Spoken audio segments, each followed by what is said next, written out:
Constituição e o Estado de Direito. Quando você observa que mais de 20 parlamentares da oposição, de nenhum outro espectro político ou ideológico que milita politicamente no nosso país, são alvos, né, do Poder Judiciário em função do crime de opinião, alguma coisa está errada na nossa democracia. E essa pergunta retórica nos remete a uma situação de fundo que todos nós imaginávamos, como o ar que respiramos, que isso estava equacionado na história do Brasil, que é a liberdade de expressão, que é a liberdade de opinião, que é a liberdade de se posicionar e fazer a crítica sem medo, sem estar tolhido, sem estar jungido, sem se sentir ameaçado.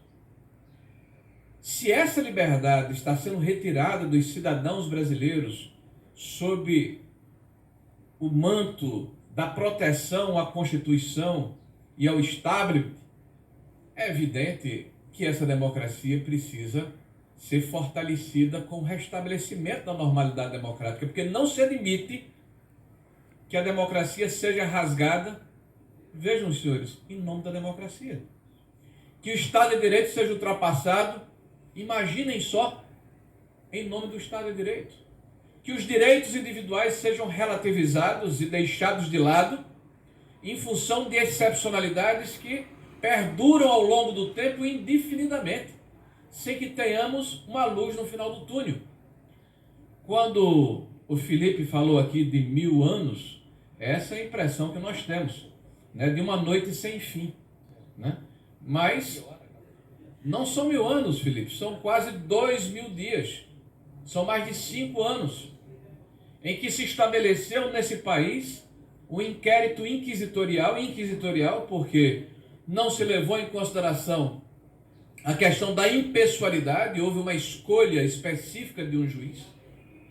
Não se leva em consideração o devido processo legal, pelas razões e fundamentos que já foram aqui declinados por aqueles que me antecederam, mas, sobretudo, talvez o mais importante, é a imparcialidade necessária para que nós tenhamos fé no sistema judiciário. Todos nós aqui defendemos a Constituição brasileira, queremos preservá-la, e a integridade e a rigidez dos poderes que estão claramente estabelecidas na nossa Constituição, a independência e a harmonia entre eles, e que não haja ultrapassagem de prerrogativas. Quando se fala no princípio da inviolabilidade dos mandatos parlamentares, não se faz de uma forma leviana. Por que da inviolabilidade? Para que o cidadão empoderado pelo voto popular, que é o mais importante numa democracia, tenha a condição e a capacidade de ser livre no exercício do mandato. Não ter antolhos, não ter amarras, não ter condições que o impeçam de exercer o seu mistério, a sua condição de parlamentar. E essa inviolabilidade vem sendo ultrapassada a todo momento.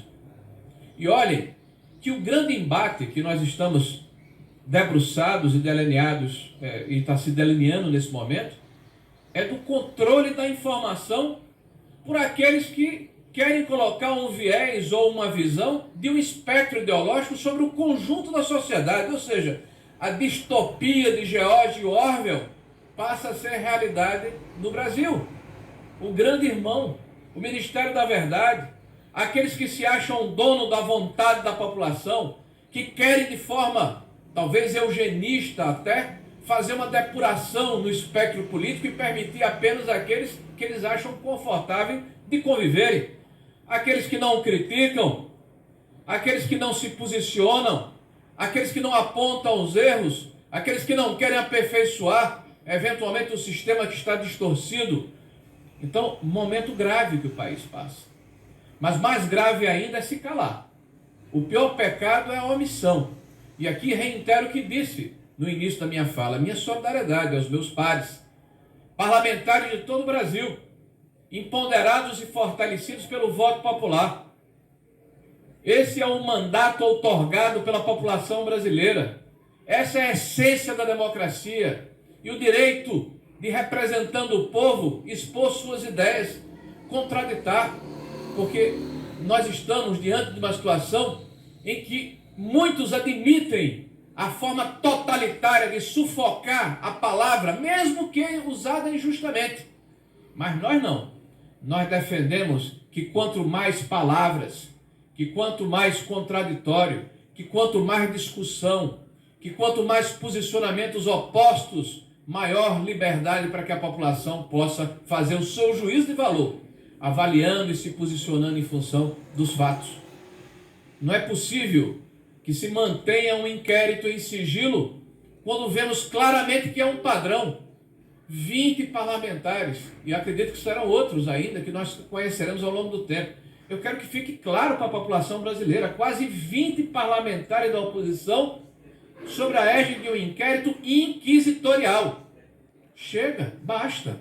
Nós vamos oficiar ainda hoje ao Senado da República, na figura do presidente Rodrigo Pacheco, que a Procuradoria do Senado tome providência no sentido de que seja levantado o sigilo do inquérito, para que aqueles que estão sendo processados saibam de que forma ou do que estão sendo acusados para poderem se defender. E se o delito de fato for o que nós suspeitamos que é o delito de opinião, toda a sociedade tem que repudiar esse tipo de comportamento que quer calar e amordaçar a população brasileira. Muito obrigado, senhores.